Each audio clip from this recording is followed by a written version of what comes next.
你要偷摕茶哦？吼，这个茶有够大支的。你知影这个茶我老？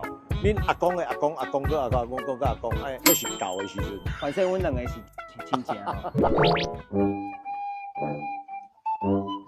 6000年到6500年前的墓，工地内底，哎呀，地下6楼，啊个压着这两支。哇，这台咧足轻的呢。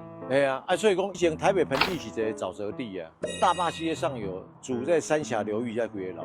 哦，为遐流落去。而且乌木在高压无氧的环境之下，待6000年，你感觉规茶个无烂。代表讲一支茶质量袂歹。以前第一起迄个紫禁城的时阵，因的茶的方式就是安尼，甲待在泥巴内底，就不会腐烂的啦。爱待偌久啊？伊拢待4、5年啊。待4、5年才摕出来做，对迄支茶就足好的。我想讲吼，这才个记掉。这支啊粗的记唔惊介多呢。我甲烧过，你知哦？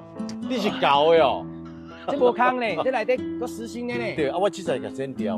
啊，因为这支味哦，这支味啥味哦？烈火稻稻草晒干之后很香的那种稻草香。哎，我教你看乌木，来乌木去压出来就是那瞬间裂化，产生这一些细胞凹陷膜。很漂亮哎，你哎，发现来，这么这厉害，压出来瞬间裂化。啊，这个脆脆啊，没，你连凹袂叮当，硬壳壳的。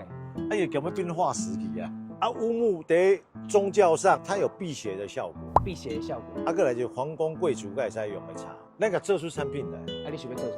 我想要做第一辟邪的无字牌，第二个我想要这支掺台湾的小蓝粉，蓝做会。我要做一支做好的藿香，期待了，想要做什么？底下留言呢，好不好？好不好？那个老鱼胡乱专区，感谢你们追踪我们摩里扎卡，赞。